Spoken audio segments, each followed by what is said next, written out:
Hello and welcome to the new episode of book podcast series. और आज के जो हमारे गेस्ट हैं वैसे तो वो बहुत शांत स्वभाव के हैं और उनका नाम है विनम्र सर।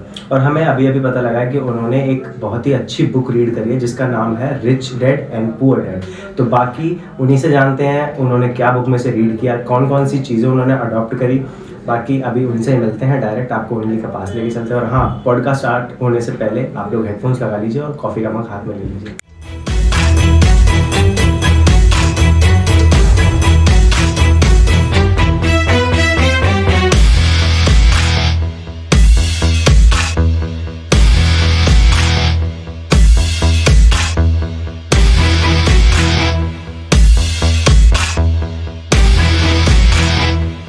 तो हमारे साथ आ चुके हैं विनम्र सर। तो हेलो विनम्र सर। Hello sir. तो चलिए जानते हैं इन्हीं के बारे में। और विनम्र सर, आप व्यूअर्स को अपने बारे में थोड़ा सा एक्सप्लेन कर दीजिए। ज़रूर। मेरा नाम विनम्र है। मैंने यहाँ पे कॉन्टेक्ट हब में एमएल इंजीनियर या डेटा एनालिस्ट की पोस्ट पे इंटर्न करी 3 महीने।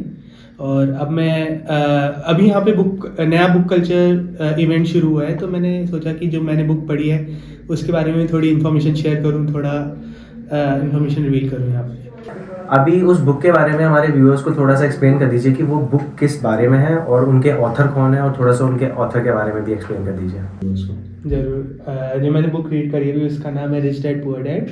इसके ऑथर का नाम है रॉबर्ट कियोसाकी। सो मेरे हिसाब से रॉबर्ट कियोसाकी एक अच्छे एंटरप्रेन्योर, एक अच्छे इन्वेस्टर और ऑफ कोर्स ऑथर हैं। वो बेसिकली उनका जो जन्म है वो हवाई में हुआ है, लेकिन वो अपनी स्टडी यूएस में करी है। और उन्होंने अपनी 1997 में बुक निकाली जिसमें उन्होंने अपनी जो भी इन्वेस्ट करा, उन्होंने जो पॉलिसी थी उनकी, जो फिलॉसफी थी उनकी, उसके बारे में ब्रीफ किया है। उसके बारे में माइंडसेट था जो उनका, सब ब्रीफ किया है जिससे हम कुछ सीख सकें। और ये रिच डैड पुअर डैड मेरे हिसाब से बहुत अच्छी फाइनेंशियल और माइंडसेट रिलेटेड बुक है। ठीक है सर। तो बुक में ऐसा कोई ऐसा प्रिंसिपल था जो मतलब आपको याद रहा हो, जो आपने मतलब अपनी लाइफ में भी अप्लाई किया हो? इसमें एक बहुत इम्पॉर्टेंट प्रिंसिपल मुझे लगा। इसमें एक कोड भी इसमें इसी से रिलेटेड है कि अगर जो जनरली जो रिच पीपल होते हैं वो मोस्टली अपने मनी को इन्वेस्ट करते हैं और जो बचता है वो स्पेंड करते हैं। और जो पुअर पीपल बुक के हिसाब से आई वुड से, तो वो जनरली मनी को स्पेंड करते हैं और जो बचता है वो इन्वेस्ट करते हैं। तो मेरे लिए बहुत इंपॉर्टेंट है कि अब मैं जो भी अर्न करूं, जो भी करूं मनी, तो वो मैं इन्वेस्ट करूं और ज़्यादा उस पर ज़्यादा मतलब इन चीज़ों पे खर्चा ना करूं कि मूवीज़ या फ्रेंड्स या फिर उस सर्कल पे। मतलब टोटली आप इन्वेस्ट करना चाहेंगे? हाँ। ओके विनम्र सर। तो अभी जो आपने ये बुक रीड करी है, इसको पढ़ने के लिए कोई ऐसी सिचुएशन, कोई ऐसा पर्सन जिन्होंने आपको मोटिवेट किया हो, मतलब कोई ऐसी चीज़, मतलब आपने बुक रीड करना कब से स्टार्ट किया, मतलब ऐसा क्या हुआ कि आपको मोटिवेशन मिली बुक रीड करने के लिए?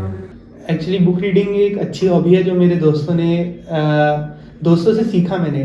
जब मैं कॉलेज ईयर में था, फर्स्ट ईयर में, तो मेरे बहुत सारे दोस्तों का माइंडसेट अलग था।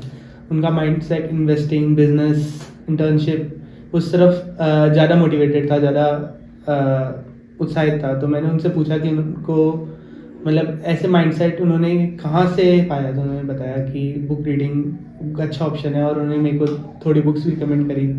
तो ये उनमें से एक बुक थी। ओके। बट सर जब ऐसा भी होता है ना कई बार तो कि बुक में कोई लाइन होती है, फिर एक कोई पैराग्राफ होता है या फिर कोई कोटेशन होता है, तो उसको हम हाईलाइट कर लेते हैं। ऐसा कोई आपको कोई कोटेशन याद हो जो आपने हाईलाइट किया हो, या फिर कोई बहुत अच्छा लगा हो, ऐसा कुछ है? एक तो मैं आपको पहले ही बता चुका हूँ, जो मैंने आपको पहले बताया था। और एक मैं कहना चाहूँगा कि इसमें दो चीज़ें माइंडसेट के बारे में एक तो बोला था बहुत अच्छा कि the most important asset of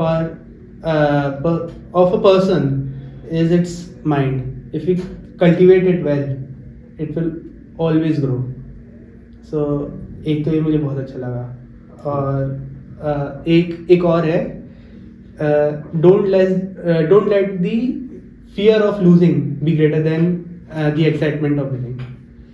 तो सर अभी आपने बुक तो जैसे पढ़ ली है, कंप्लीट कर चुके हो आप, तो मतलब आप ऐसा कुछ बताओ जो मतलब बुक पढ़ने से पहले आपकी लाइफ कैसी थी और बुक पढ़ने के बाद आपकी लाइफ में क्या क्या चेंजेस आए। ऐसा होता है ना कि हमको बुक पढ़ने के बाद कुछ हैबिट्स हम अपना लेते हैं, तो ऐसा कुछ कोई चेंज आया हो आपकी लाइफ में?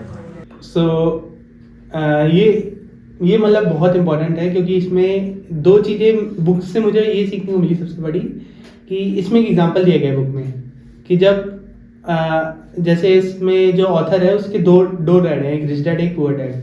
तो अगर एक दोनों स्ट्रीट से जा रहे हैं, अगर पुअर डैड एक स्ट्रीट से जाते हैं और उन्हें कुछ दिखता है खरीदने के लिए जो बहुत एक्सपेंसिव है, तो वो ये सोचते हैं कि हमेशा कि ये मेरे लेवल का नहीं है, ये मेरे काम का नहीं है। लेकिन अगर रिच डैड उधर से पास करते हैं और उनको ये अट्रैक्टिव लगती है कोई चीज़ खरीदने के लिए, तो वो सोचते हैं कि मैं ऐसे पैसे कैसे कमा सकता हूँ जो मैं खरीद सकूँ। तो ये माइंडसेट का डिफरेंस होता है यहाँ पे। एक तो ये बहुत इंपॉर्टेंट है, और ये मैंने भी अपनी लाइफ में अप्लाई किया कि मेरे को कोई भी चीज़ ऐसी लगी जो मुझे लेनी है, तो हमेशा सोचना है कि मैं उसको अर्न करने के लिए क्या कर सकता हूँ।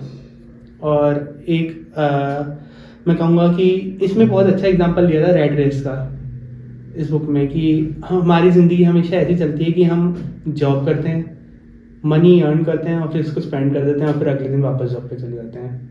तो ये बहुत कॉमन सिनेरियो और सबके साथ चलता है ये। तो जब तक अपन स्मार्टली इन्वेस्ट करना नहीं सीखेंगे जो अपन ने पैसे कमाए हैं, तब तक अपन आगे नहीं बढ़ पाएंगे। हमारी ज़िंदगी वैसी ही रेस चलती रहेगी। ओके तो सर एक मेरा क्वेश्चन है कि जैसे बुक में कोई ऐसा एग्जांपल हो या फिर कोई एक स्टोरी हो जो आप अपनी लाइफ से रिलेट कर पाए हो, या फिर आपको कोई स्टोरी एग्जांपल पसंद आया हो, तो मतलब वो कौन सा एग्जांपल है? क्या कोई ऐसी चीज़ है बुक में? तो एक अच्छी चीज़ लगी मुझे इस बुक में, इसमें बताया गया कि एसेट्स और लायबिलिटीज़ में डिफरेंस क्या होता है। एसेट जनरली वो होते हैं जिसमें अपन पैसा लगा रहे हैं और कोई इनकम जनरेट हो रही है, और लायबिलिटीज़ जनरली वो होती है जिसमें पैसा लगा रहे हैं लेकिन कोई इनकम जनरेट नहीं कर पा रहे अपन। तो एग्जांपल के तौर पे देखा जाए तो अपन मिडिल क्लास लोग जनरली मेनली ये सोच के चलते हैं कि हमको एक घर लेना है, हमको एक गाड़ी लेनी है। तो हाउस और कार जो हो गई वो अपनी एक तरीके से लायबिलिटीज़ हो गई, क्योंकि इसमें कोई जनरेट नहीं हो रहे पैसे, और इसमें अपन बहुत बड़ा अमाउंट लगाते हैं हमेशा। लेकिन एसेट्स होते हैं जिसमें अपन पैसे लगा रहे हैं लेकिन उनसे भी इनकम आ रही है। तो ये ओवर टाइम बहुत बड़ा डिफरेंस पड़ जाता है कि आप जिनके जो एसेट्स पे इन्वेस्ट करते हैं उनके हमेशा मनी ग्रो होती है, और जो लायबिलिटीज़ पे करते हैं वो पैसे कमाते ही रह जाते हैं। ओके सर, तो अभी आप हमारे व्यूअर्स को बता दीजिए कि आप अगर कोई नेक्स्ट बुक जो अभी फ़िलहाल रीड कर रहे हो या फिर आगे इन फ्यूचर रीड करने का सोच रहे हो, अगर आपने कुछ ऐसा सोचा है तो हमारे प्लीज़ व्यूअर्स को बता दीजिए कौन सी बुक है वो आप अगर जो रीड करना चाह रहे हैं। ज़रूर। अभी मैं नई बुक शुरू करने जा रहा हूँ 0 to 1, जो पीटर थियल मतलब एक को फाउंडर ऑफ पेपैल ने लिखी थी। ये मतलब उन्होंने अपना एक्सपीरियंस बताया कि इन्वेस्ट और एंटरप्रेन्योरशिप में डिफरेंस क्या है, एंटरप्रेन्योरशिप कैसे करते हैं, और मतलब 0 to 1 उनके कॉन्सेप्ट में ये है कि कोई नई वैल्यू क्रिएट करना, कुछ मीनिंगफुल क्रिएट करना। टेक्नोलॉजिकल पर्सपेक्टिव से देखा जाए तो कुछ मीनिंगफुल क्रिएट करना, ना कि अपन वही मार्केटिंग और जो मतलब पुराने टैक्टिक्स है उसको यूज़ करना।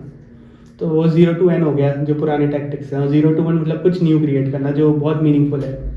तो ठीक है मैडम सर, जैसा कि अभी आपने बुक कंप्लीट कर लिया, आप ये इसको रीड कर चुके हो और आपको समझ भी काफ़ी अच्छी तरीके से आ चुकी है, और आपने हमारे व्यूअर्स को भी काफ़ी अच्छी तरीके से एक्सप्लेन कर दिया है। तो आज का जो हमारा जो पॉडकास्ट है इसको यहीं पे वाइंड अप करते हैं, और बहुत बहुत शुक्रिया सर आपका आने के लिए हमारे पॉडकास्ट में। थैंक यू सर इन्वाइट करने के लिए, और जल्दी वापस मिलेंगे आपसे एक और नए पॉडकास्ट के साथ, या फिर क्या पता कोई Q&A सेशन हो। बिल्कुल। तो ये थे विनम्र सर, और इन्होंने जो बुक रीड करी, जैसा कि इन्होंने सब कुछ एक्सप्लेन कर दिया और आप लोगों को भी समझ आ गया होगा। तो अब हम इनसे दोबारा मुलाकात होगी किसी और टॉपिक के ऊपर, तो तब तक के लिए थैंक यू।